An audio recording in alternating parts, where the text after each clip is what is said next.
मेरी मम्मी मेरा हाथ पकड़कर मुझे अपने बेडरूम के अंदर ले गईं क्योंकि जब से मेरे पापा खत्म हुए थे तब से मम्मी को वो सब नहीं मिलता था जो पापा उन्हें देते थे। इसलिए मम्मी बहुत उदास रहती थी क्योंकि अभी तक वो पूरी तरह से जवान थी।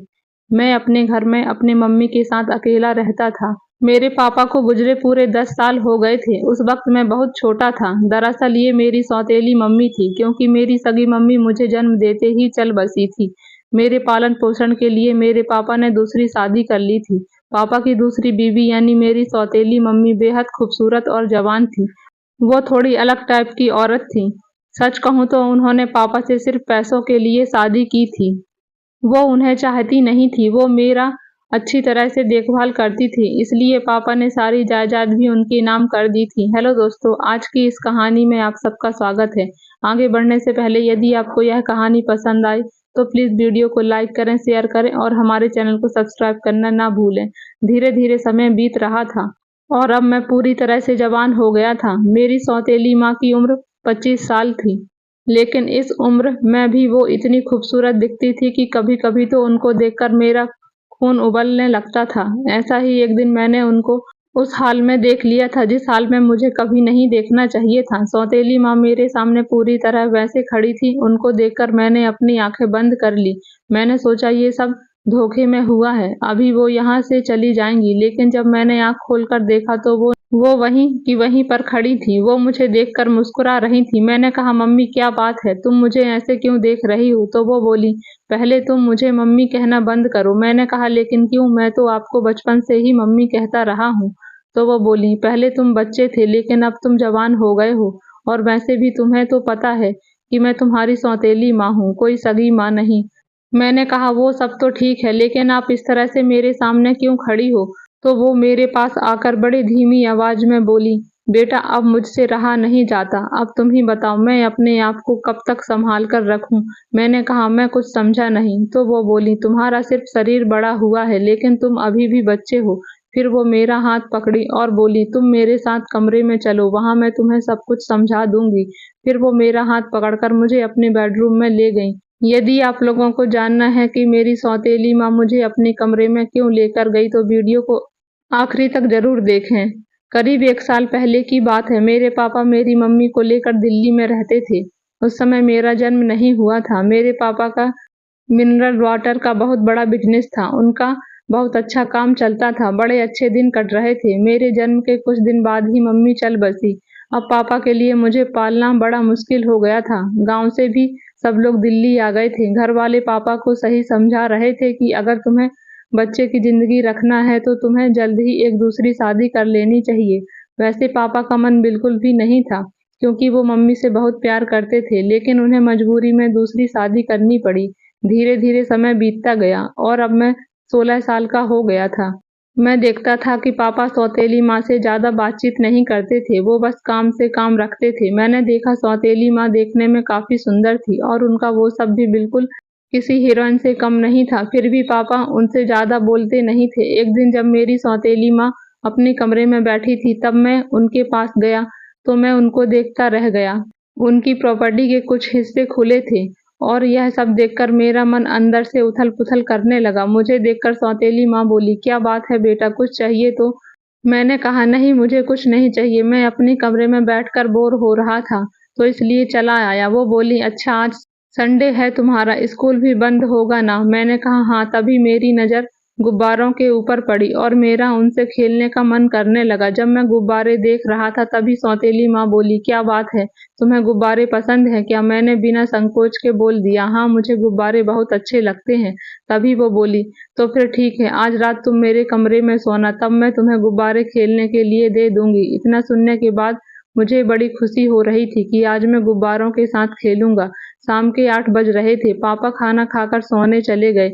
मेरी सौतेली माँ बोली, बेटा आज तुम मेरे कमरे में सोना। वह यह बात मेरे पापा को सुनाने के लिए बोल रही थी तो पापा ने भी कुछ नहीं कहा और मैं अपने सौतेली माँ के साथ उनके कमरे में सोने चला गया।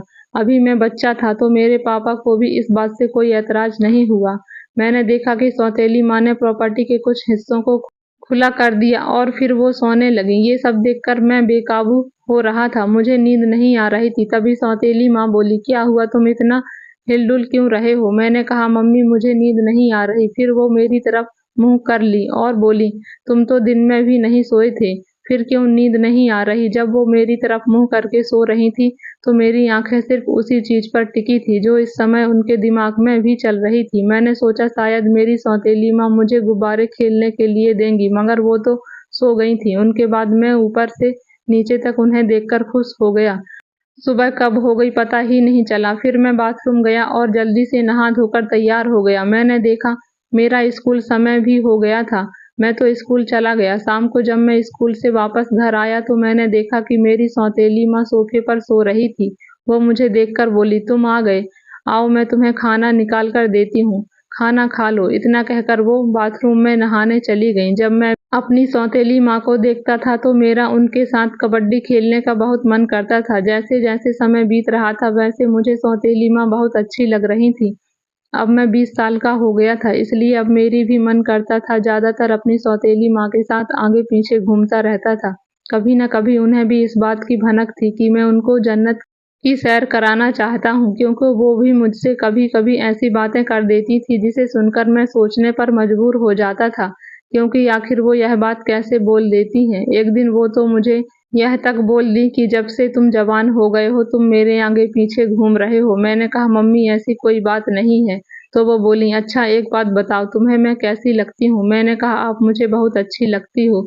तो वो बोली अगर मैं तुम्हें वो सब करने का मौका दूं तो क्या करोगे? मैंने कहा आपको चांद पर पहुंचा दूंगा। वो मुस्कुराने लगी और बोली चले जाओ, अभी तुम बच्चे हो और ये सब करने में बहुत मेहनत लगती है। रात को जब मैं अपने कमरे में सो रहा था तो मेरे कानों में बस मेरी सौतेली माँ की बातें गूंज रही थी। मुझे लगने लगा था कि मम्मी भी मेरे साथ वो करने के लिए मन बना रही हैं, नहीं तो वो ये सब बातें मुझसे नहीं करती कि तुम्हें करने का मौका दूं तो तुम क्या करोगे। यही सब सोचते हुए मैं सो गया। सुबह उठकर रोज की तरह मैं स्कूल जा रहा था, तभी मेरी सौतेली माँ के पास किसी का फोन आया। उनके बाद वो अचानक रोने लगी। उनको रोता देखकर मैं भी परेशान हो गया। मैं उनके पास गया और वजह पूछी तो वो बोली तुम्हारे पापा अब नहीं रहे, वह कंपनी में करंट से चिपक गए। इतना सुनते ही जैसे मेरे पैरों के नीचे से जमीन निकल गई। उसके बाद हम तुरंत उस कंपनी में पहुंचे। जब हम वहां पहुंचे तो पता चला कि पापा का पोस्टमार्टम करने के लिए भेज दिया गया है। इस दुख से निकलने में हमें 2 महीने लग गए। अब हम सामान्य हो गए थे। पापा ने मेरे नाम से बैंक में बहुत सेविंग की थी। यह बात उन्होंने मुझे पहले ही बता दी थी और पापा के जाने के बाद हमारा खर्चा उन्हीं पैसों से चलता था। एक दिन मैंने नोटिस किया कि मेरी सौतेली माँ मुझे बड़े ध्यान से देख रही थी। मैंने कहा मम्मी क्या बात है, तुम मुझे ऐसे क्यों देख रही हो? उसके बाद वो मेरे पास आकर बैठ गई और बोली मुझे तुम्हारे पापा के जाने का बहुत दुख है। मैंने कहा हाँ मम्मी, मैं अपने पापा को कभी नहीं भूल सकता। फिर सौतेली माँ बोली अब हमें पुरानी बातों को भूलकर आगे की जिंदगी पर रोशनी डालनी चाहिए। मैंने कहा हाँ मम्मी, तुम ठीक कह रही हो। मेरी सौतेली माँ मुझसे चिपक कर बैठी थी। मुझे उनकी हरकतें कुछ बदली बदली लग रही थी, क्योंकि आज से पहले वो मेरे इतने करीब कभी नहीं आई थी। वो मेरा हाथ अपने हाथ में पकड़कर बोली अच्छा अब तो तुम पूरी तरह से जवान हो गए हो, तो शादी वादी करने का इरादा है कि नहीं? मैंने कहा इरादा तो है, लेकिन मुझे लड़कियों में थोड़ी कम इंटरेस्ट है। तो वो बोली क्यों, तुम लड़कियों से शादी नहीं करोगे तो किससे करोगे? मैंने कहा मुझे तो अपने से बड़ी उम्र की औरतें बहुत अच्छी लगती हैं। सच बात तो ये थी कि मैं अपनी सौतेली माँ को बहुत पसंद करता था, लेकिन यह बात मैंने उनसे कभी नहीं कही थी। सौतेली माँ के अंदर भी कुछ चल रहा था, क्योंकि उनकी आंखों में साफ साफ दिखाई दे रहा था कि वह क्या चाहती हैं। तभी वो बोली कभी कभी तो शादी करने के बाद भी कोई खुशियां नहीं मिलती जो शादी से पहले लड़कियां उम्मीद करती हैं। मैंने कहा क्यों, तुम्हारे साथ भी ऐसा हुआ है क्या? तो वो बोली बिल्कुल हुआ है।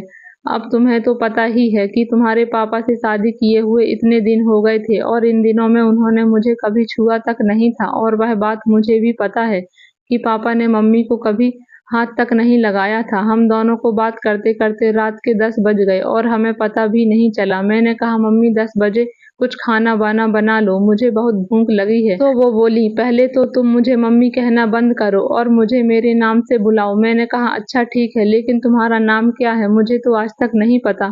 तो वो बोली तुमने कभी पूछा ही नहीं, मेरा नाम रीना है। उसके बाद रीना खाना बनाने किचन में चली गई।